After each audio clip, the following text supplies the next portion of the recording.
Hey, my friend, if you're watching this video, you're probably a friend of mine. I'm in my office today and I'm compelled to make this video to share information that I am experiencing in my line of work with what's happening to our young people, specifically our young guys after high school, specifically young guys who made a heavy investment in sports. I got a call just today from a parent wondering what's happening to our young people because they know a young person who took their life at the age of 21, very talented, college scholarship, transferred schools, trying to walk on at a different school, a kid that seemed to have everything, gave up everything. I want to talk about what I'm experiencing. There's a movie called Thor, where Thor's got this hammer it's his thing. And he reaches this point in his life where he has this crisis moment where he's up against the goddess of death. And he reaches out for his hammer, and his hammer is supposed to come to him, but it doesn't. And it's this moment of desperation where it's all going to end. So he has a dream, and in this dream, this vision, his father appears to him and says, "Are you God of hammers?" He basically explains it was never about the hammer. You're God of thunder. It's something within you. But Thor is brought to this point of desperation because I don't have this thing anymore. And if I don't have this thing, I have no chance. This is what's happening to young people, specifically the talented people, that talented athlete that gets so much acclaim. It becomes their identity. How can it not be their identity when they're constantly applauded for it? Their whole world shows up to watch them. When they go to a relative's house for Thanksgiving, the relative says, "Hey, when's your next camp? Hey, I saw your game.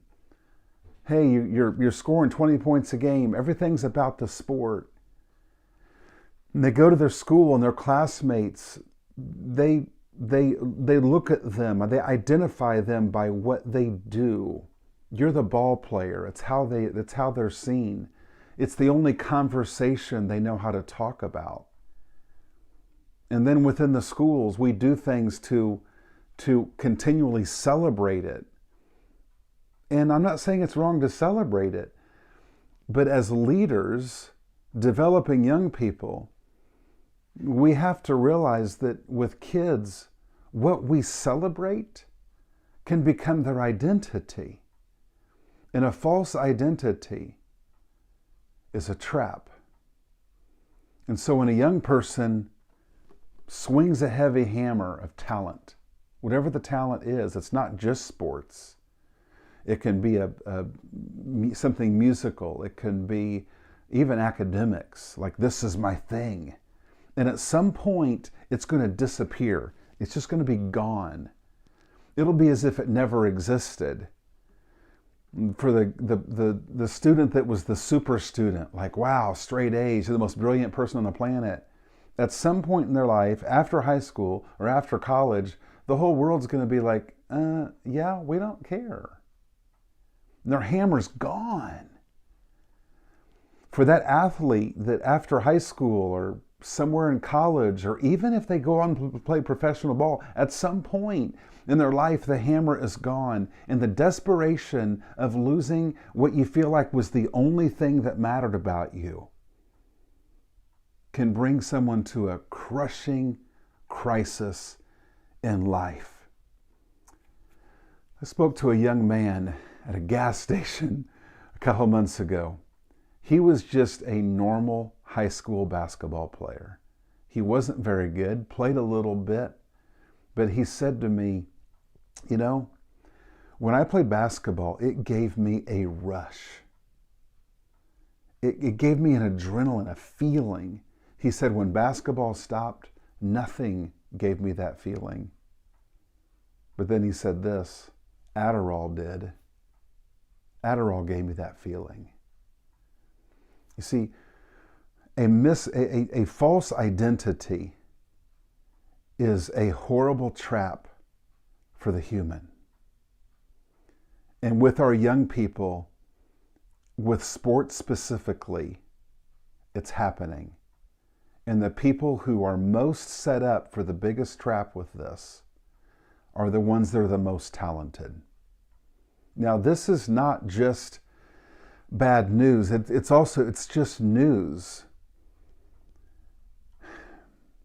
These are conversations we have got to have at the most important tables in schools. The administration, the coaches. These are the conversations we have to have on the field with players. If we can have the conversations, the heart and the mind can be opened up to think differently. But let's face it, having these conversations is kind of a challenge, because if our kids make their sport their identity, they might work harder. I'll say it again. If our kids make the sport their identity, they might work harder and sell out more. Are we willing as leaders to let them set that trap for themselves? The good news is it's not like if they don't have sports their identity, it's not like we lose. Let me visualize, show something with a visual. So this is supposedly a sailboat. Now, the most important part of a sailboat is this right here. That's called the keel. The keel does two things. It enables the boat to not capsize. It also enables the person on board to go in a direction. Without the keel, the boat will only go where the winds and waves take it. There's no choice. The question becomes this: is the sport here or is it here? If the sport becomes the child's identity, that means it's here, it's the keel. And when the sport disappears, now they're a boat without a keel, which means they're going to capsize at some point, which means they'll have no purpose or direction because they have no keel. But if their sport is on board and not down here, then the sport, as we all know, has incredible benefit in a person's life. Incredible benefit. Teamwork, hard work, self-discipline, physical health, and the list goes on. So I want to encourage you with two things. One is we have to have these discussions. If we're not willing to have these dark discussions, we can't lead people.